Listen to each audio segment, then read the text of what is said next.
Ladies and gentlemen, look at me and stop pretending you don't know why you're failing. Because the truth is you've been decorating the walls of a prison. You built with your own excuses. You're suffocating in a life you claim to hate because you're more in love with the pillow than the purpose. You want the 1% results, but you keep choosing the 99% comfort. You've broken so many contracts with yourself that your own voice has lost its authority. Your spirit doesn't even believe your words anymore.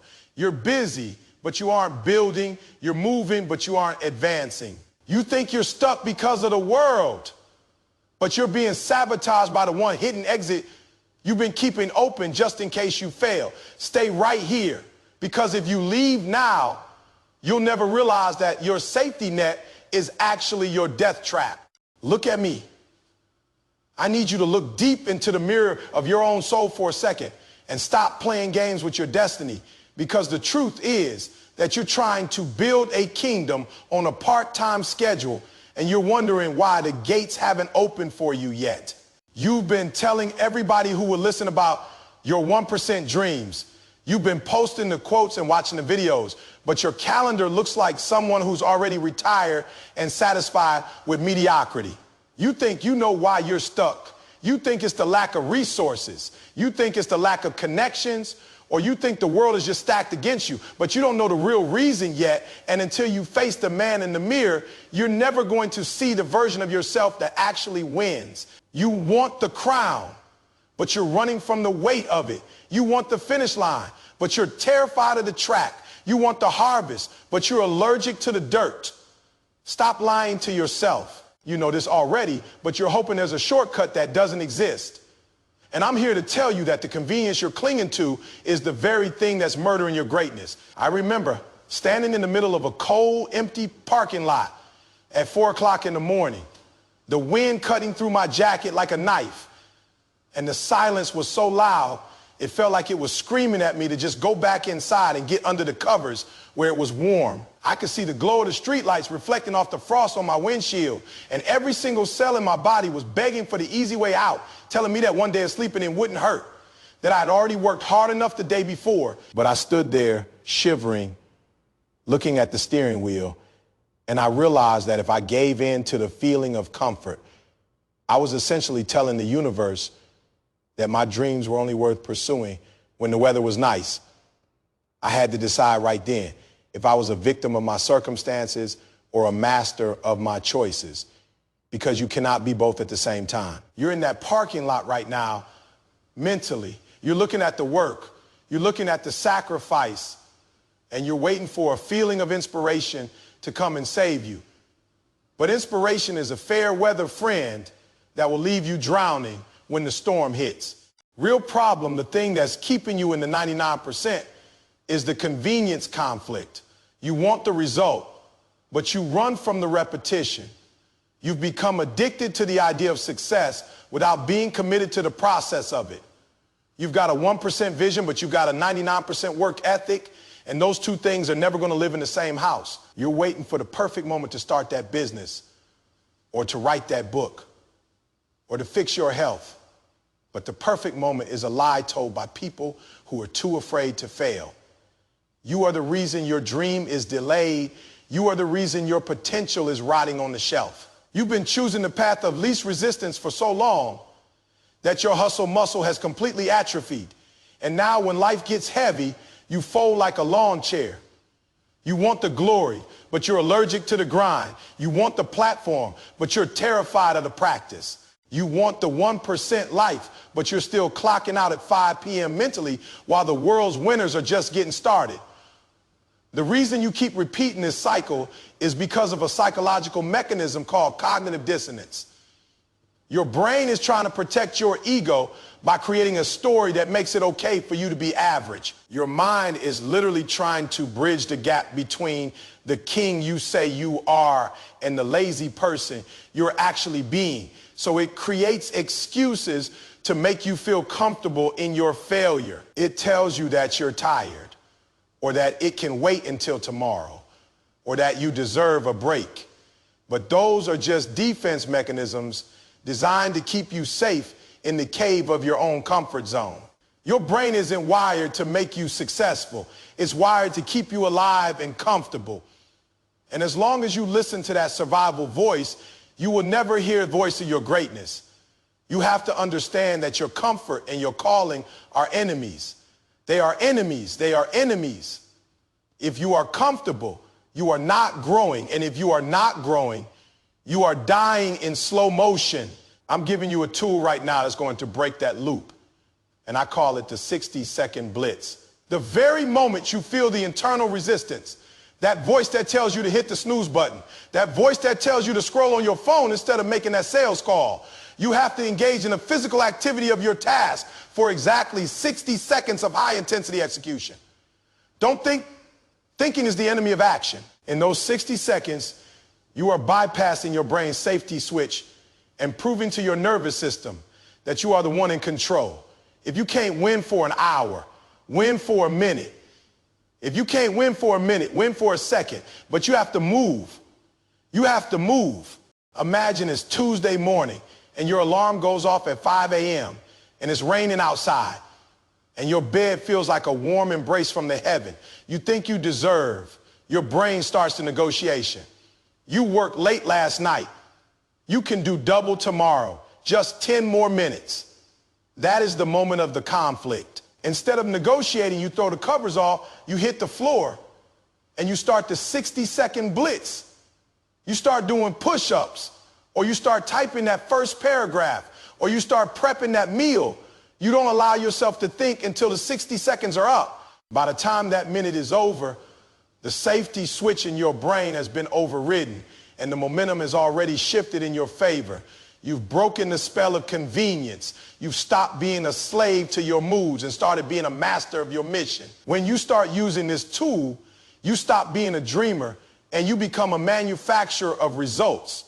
You become the person who doesn't need a pep talk to get to work. You become the person who sees a mountain and doesn't ask how high it is, but just starts climbing because the climb is who you are. You shift your identity from someone who reacts to life to someone who dictates life. You realize that the 1% mindset isn't about being better than anyone else. It's about being better than the version of you that wanted to stay in bed. It's about being the person who does the hard things when nobody is watching. So you can have the life that everybody is watching. Stop lying to yourself and stop wasting the gift that God put inside of you because you're too tired to give it everything you've got. You owe it to you. You owe it to you.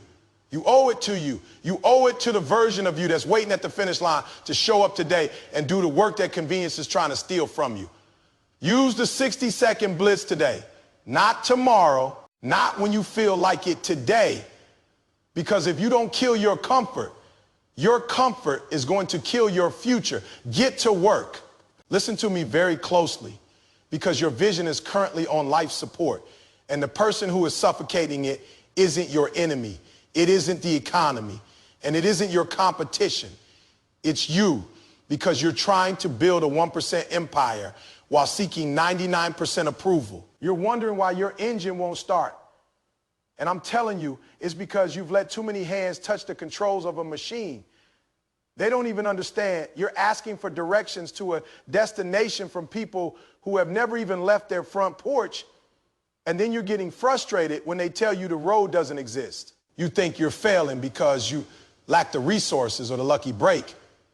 But the truth you haven't faced yet is that you're failing because you're too popular with people who have no intention of winning. You want to be a lion, but you're still checking in with the sheep to see if your roar is too loud for the neighborhood. And I need you to understand that as long as you need their yes to move, you will always be a prisoner of their no. Stop lying to yourself and stop pretending that you're collaborating when the reality is that you're just begging for permission to be great from people who are comfortable being average. I want you to visualize a moment that I've lived 1,000 times, and I know you're living right now. Imagine sitting at a cluttered kitchen table, the low hum of the refrigerator in the background, and you've got these papers spread out in front of you. This business plan, this vision board, this blueprint for a life that is so big it makes your heart race just looking at it. You're sitting there with someone you love, someone you've known your whole life, and you start pouring your soul out, showing them the possibilities, showing them how this is going to change the family tree forever. You're looking for a spark in their eyes.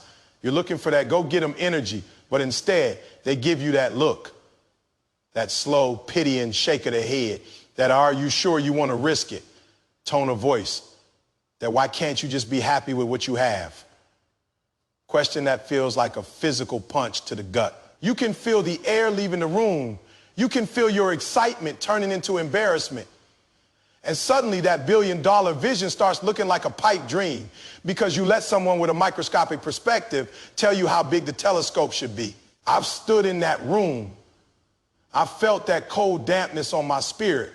And I realized in that moment that I was trying to explain the sun to someone who had spent their entire life in a basement. The real problem, the truth you've been avoiding while you cry yourself to sleep, is that you have a 1% vision, but you're still asking for a 99% consensus. You want the extraordinary, but you're terrified of the isolation that comes with it. So you keep trying to drag people into your future who aren't even equipped to handle your present. You want to be the one who breaks the cycle, but you're allergic to being misunderstood. Listen to me. If everyone around you understands what you're doing, then you aren't doing anything big enough to change the world. You're the reason your dream is dying because you're giving the delete key to people who didn't even help you write the script. You're asking a man who's been stuck in the same cubicle for 20 years for advice on how to build a global brand. And then you're wondering why you feel discouraged when he tells you to play it safe. Playing it safe is the most dangerous thing you can do when you were born to be a disruptor. You want the glory of the 1%, but you're still addicted to the comfort of the 99%'s good job. The reason you keep falling into this trap is because of a deep-seated psychological mechanism called social proof bias. Your primal brain is literally hardwired to stay with the herd because thousands of years ago, being kicked out of the tribe meant you were going to die in the wilderness. Your brain is interpreting the disapproval of your friends and family as a literal death threat. So it's forcing you to downsize your dreams just to stay safe in the circle of the average. But you have to realize that the very mechanism designed to keep you safe is the same one that is keeping you broke and unfulfilled. Your herd is grazing in a field that is running out of grass. And your survival now depends on your ability to walk away from the group and find the high ground on your own. You have to override your biology with your destiny. You have to decide that being misunderstood by the crowd is a small price to pay for being mastered by the vision. I'm giving you a tool right now that's going to save your life. And I call it the Blackout Protocol. For the next 7 days, I am placing a total embargo on your vision. You are strictly prohibited from sharing your progress, your goals, or your dreams with anyone who isn't already operating at the level you're trying to reach. If they haven't built what you're building, if they haven't sacrificed what you're sacrificing, they don't get a seat at the table of your mind. No, what do you think about this? Text? No, I'm thinking of doing this phone calls. You are going into total radio silence. With the 99%, you're going to work in the dark so your light can eventually speak for itself.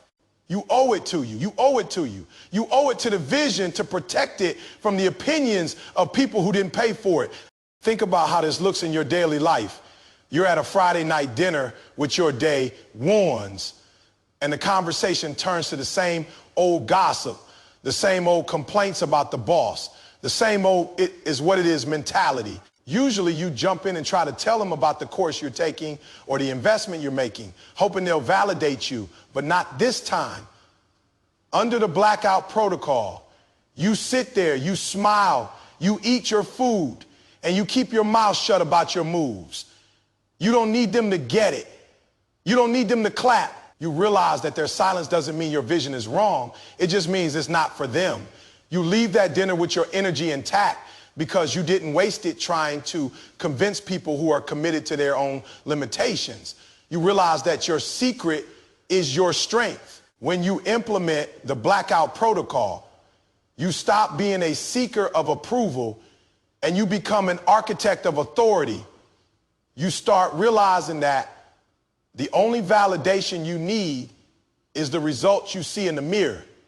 You shift from being someone who needs to be liked to someone who needs to be impactful. You stop looking for applause and you start looking for progress. You realize that the 1% aren't the ones who had the most friends. They're the ones who had the most focus. You become the person who is so anchored in their purpose that the winds of opinion can't even make you flinch. You're becoming someone who doesn't ask, is this okay? But instead says, watch this. Stop lying to yourself that you're being humble by listening to everyone's opinion, because you're actually just being cowardly by avoiding the responsibility of your own greatness. You're the reason your dream is delayed, because you're waiting for a yes from people who don't even have the power to help you. You owe it to you. You owe it to you. You owe it to the world to stop being a people pleaser and start being a purpose provider. Commit to the silence, commit to the isolation, commit to the vision. Because if you don't stop asking the 99% for permission to be the 1%, you're going to end up exactly like them, wondering what if. While you watch someone else live the life that was supposed to be yours, get to work and keep your mouth shut until the work speaks for you. I need you to look at your hands for a second and realize that just because they've been moving all day doesn't mean they've been building anything that's going to last.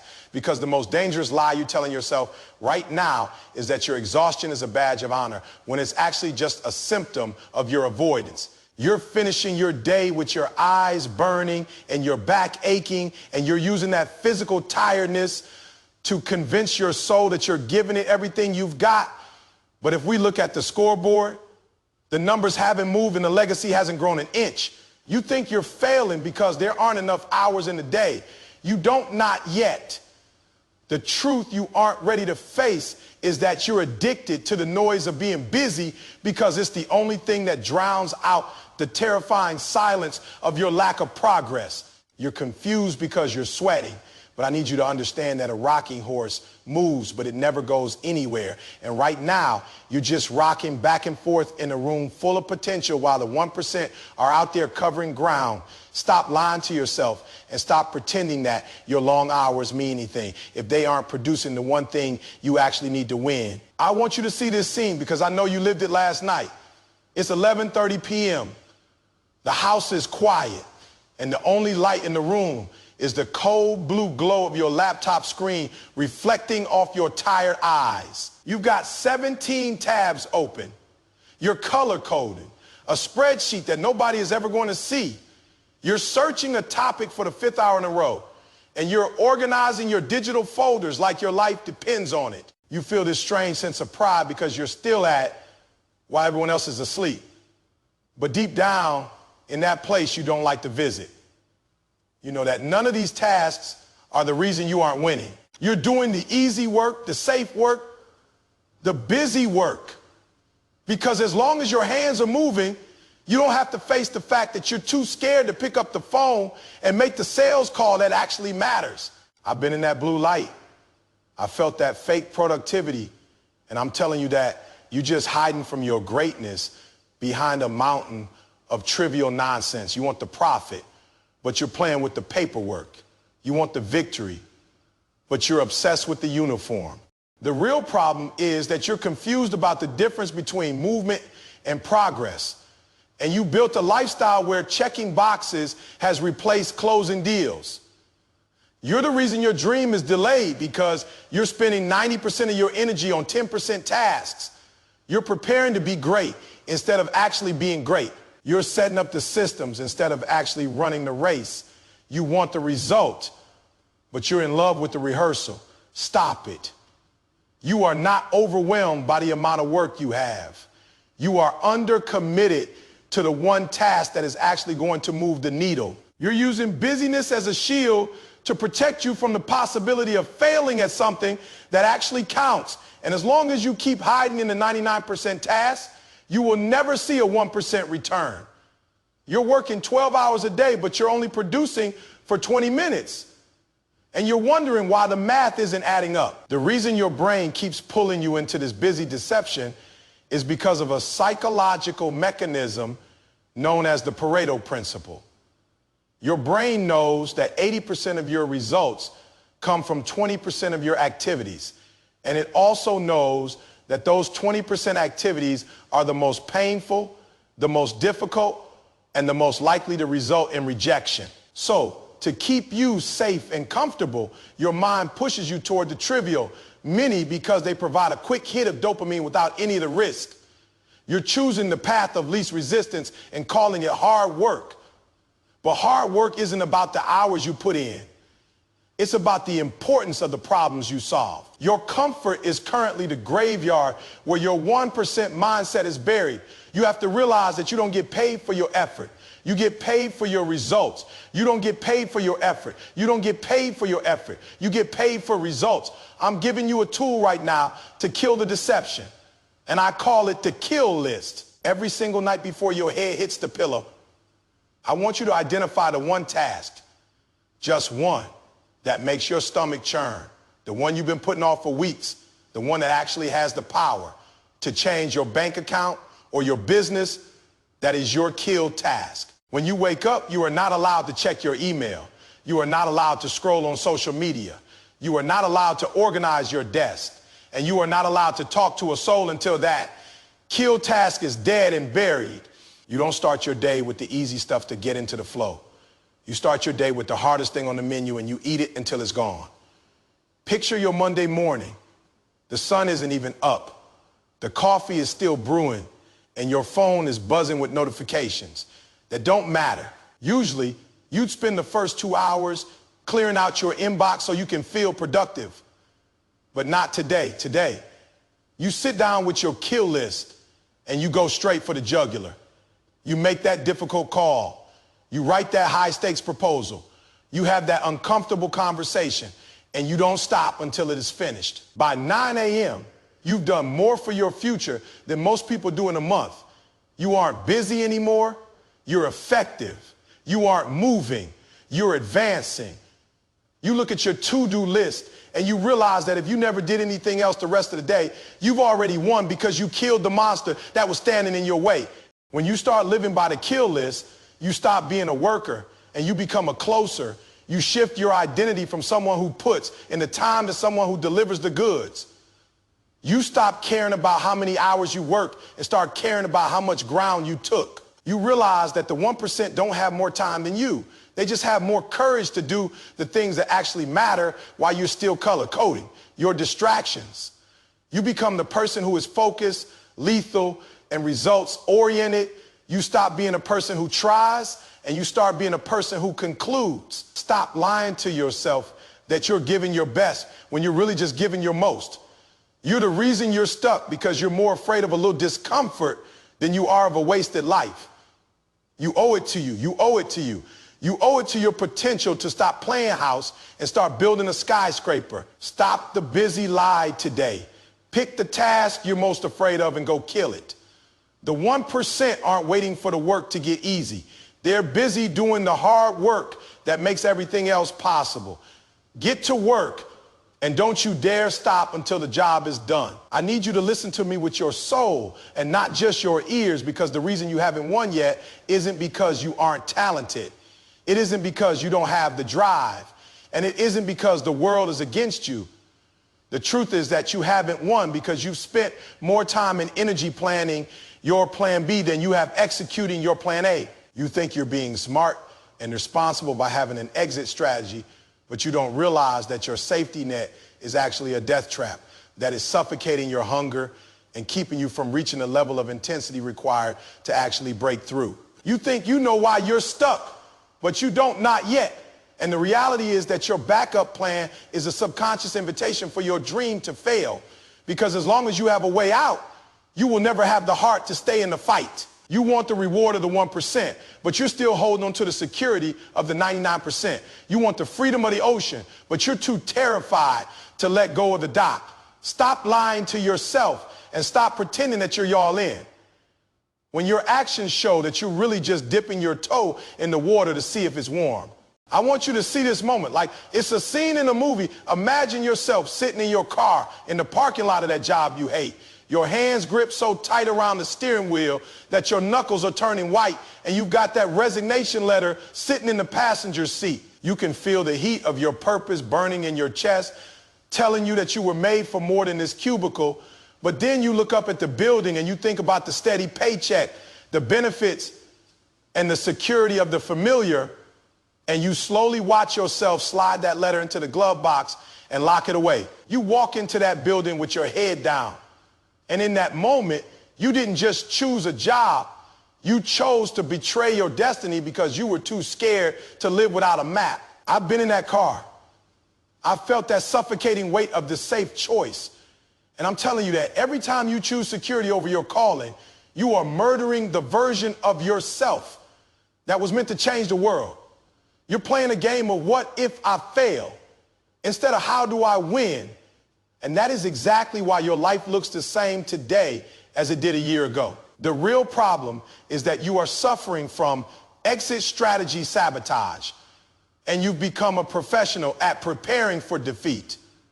You're the reason your dream is delayed because you're more committed to your just in case than you are to your must happen. You're trying to run a race with one foot already out the door. And I'm here to tell you that you cannot conquer what you're willing to quit. You want the massive success, but you're still keeping your old life on speed dial. You're playing not to lose instead of playing to win. Stop lying to yourself. You aren't being careful.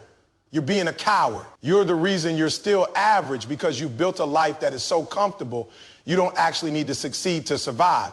This happens because of a psychological mechanism called loss aversion, where your brain is literally wired to fear the loss of what you have more than it values the gain of what you could become. Your mind is tricking you into staying small because it wants to protect your current comfort. Even if that comfort is a prison of mediocrity, you have to realize that your safety is an illusion that is preventing you from reaching the necessity that creates legends. You have to make success your only option. You have to make success your only option. If you have an exit, you will use it the moment the pressure gets high. And I'm telling you that the 1% are only the 1% because they stayed in the room when everyone else used the emergency exit. I'm giving you a tool right now to end the negotiation. And it's called the burn, the ship's deadline. I want you to identify the one safety net or backup plan that is currently giving you an excuse to play small weather. It's a part-time gig. You don't need a habit that keeps you numb or a mindset that says, I can always go back. And I want you to set a hard date within the next 30 days to kill it completely. You aren't going to phase it out. You're going to burn the bridge. So there is no way to return to the shore of your old life. Think about how this looks. You're sitting at your desk tonight, and instead of updating your resume, just in case your business doesn't work, you open that folder and you hit delete. You look at that backup plan that's been holding you back and you physically remove it from your life. By doing that, you're telling your brain that there is no back. There is only forward. You're creating a situation where you have to win because the alternative is no longer an option. You feel that shot of adrenaline. That's not fear. That's the 1% mindset finally waking up because it realizes that the fight is finally for real. When you burn the ships, you stop being a tourist in the world of greatness and you become a settler. You shift your identity from someone who is trying it out to someone who is taking the land. You stop looking for an escape and start looking for a way through. You become the person who is dangerous because you have nothing to lose and everything to gain. You stop being a what if person and start being a must be person. You realize that the 1% didn't win because they were the luckiest. They won because they were the ones who refused to leave the battlefield until the victory was theirs. Stop lying to yourself that you're being wise by keeping your options open because your options are the very things that are keeping you from your obsession. You're the reason you're stuck because you've given yourself permission to fail. You owe it to you. You owe it to you. You owe it to the vision to stop playing with your future and start burning the bridges to your past. Set the deadline today. Kill the backup plan today. Because if you don't burn the ships, you're going to spend the rest of your life standing on the shore, watching the 1% sail into the sunset of the life you were supposed to have. Get to work, and don't you dare look back.